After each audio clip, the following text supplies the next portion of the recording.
Hi, welcome to Nini's Nest. It's a great day to read this sweet story about Grandma's tiny house. It's a counting story, so if your child is learning to count, this will be a great experience. It's by Janae Brown Wood, illustrated by Priscilla Burris. Doesn't she look sweet? I bet your grandmas look sweet too. One grandma waits in her big easy chair while two turkeys send scrumptious smells through the air. It's time to celebrate. Count the festive foods, family and friends at Grandma's feast. This sounds like it might be a Thanksgiving story, but I picked it up because I love the cover. So even though it's not Thanksgiving time, if this is a Thanksgiving story, we can read it and be thankful for our grandmas. Tiny in size, at the edge of Brown Street sits Grandma's old house where we all go to meet. Grandma's house stays small as the family grows. And maybe your grandma has lots of pictures on her wall or on her tables and everywhere in every room in the house. Will everyone fit inside this time? Who knows? One grandma waits in her big easy chair while two turkeys send scrumptious smells through the air.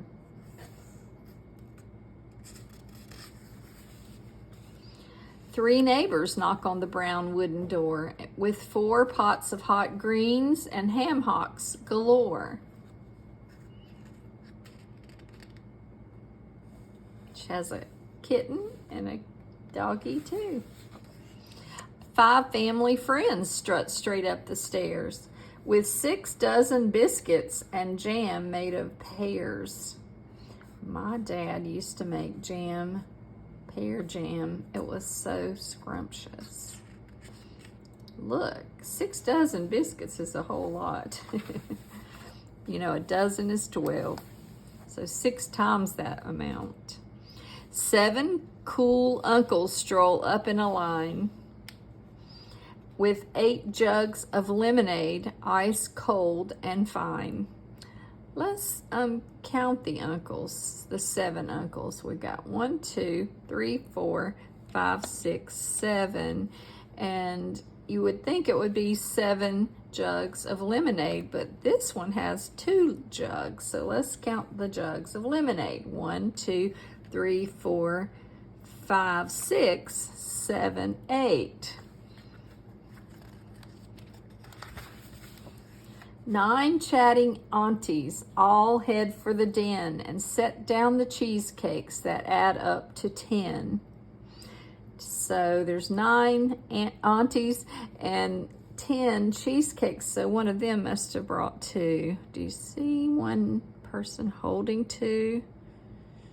I don't see one holding 2, but maybe Grandma had made one. Let's count them though. Let's count the 9 aunties. 1, 2, 3, 4, 5, 6, 7, 8, 9. And now let's count the cheesecakes. 1, 2, 3, 4, 5, 6, 7, 8, 9, 10. I'm just guessing maybe this was the one Grandma had already made. She'd already made it before they got there. 11 nephews join, slapping high fives and fumbling 12 sweet potato pies. Now I see the one who's got 2. Do you? Up in the corner right here. So let's count the 11 nephews. 1, 2, 3, 4, 5, 6, 7, 8, 9, 10, 11 nephews. And then the sweet potato pies.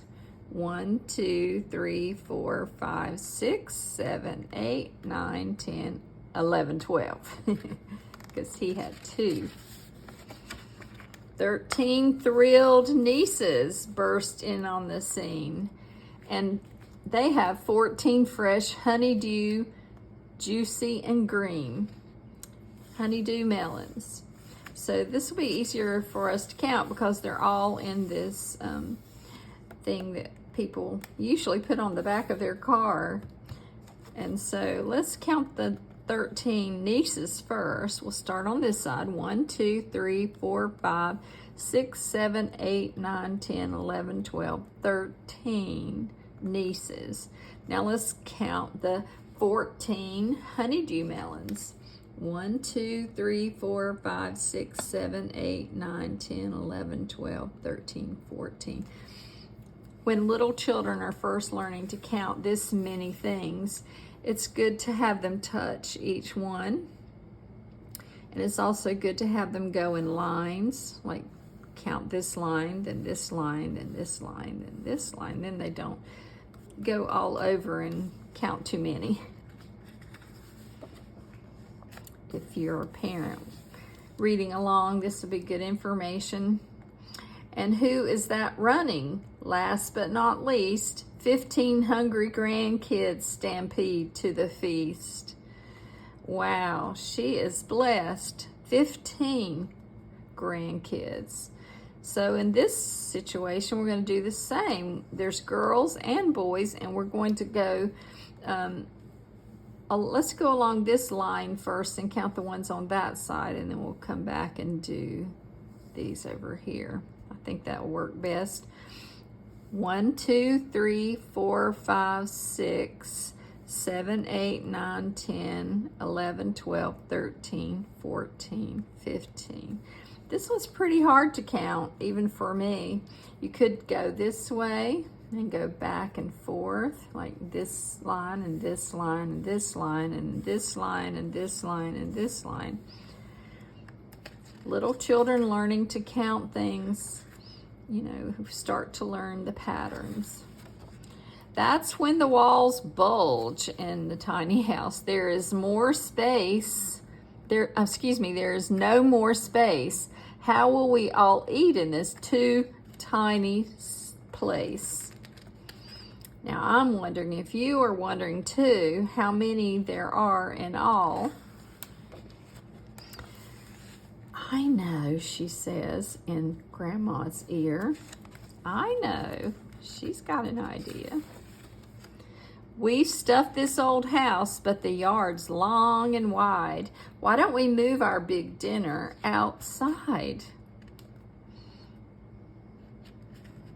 So they haven't mentioned Thanksgiving, so maybe it's just a regular dinner.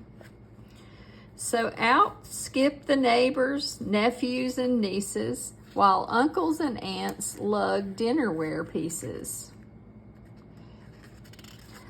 Look at all the plates and small saucers and some silverware. Friends grab the tables, grandkids grab the chairs. The rest bring the food down Grandma's back stairs.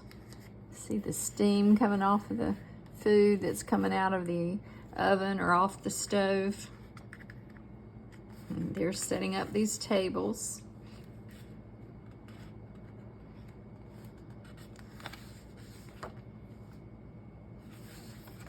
Perfect in size at the edge of Brown Street sits Grandma's backyard, where we all go to eat.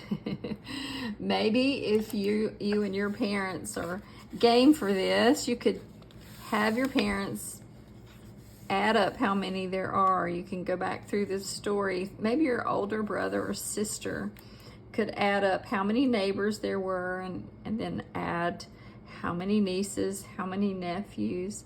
Figure it all out and come up with an answer. There is an answer to how many people are there at Grandma's tiny house. I hope you enjoyed this. I loved it because I love to read about grandmothers and grandfathers. So please go and give it a thumbs up so other children can find this story and practice their counting, because it's a counting story. Have a great weekend, and I will see you back here on Monday for a new chapter book about Dale Earnhardt, the race car driver who grew up near where I live. And we have the Charlotte Motor Speedway near my home. So I wanted to do this one next. Who is Dale Earnhardt Jr.? Join me on Monday.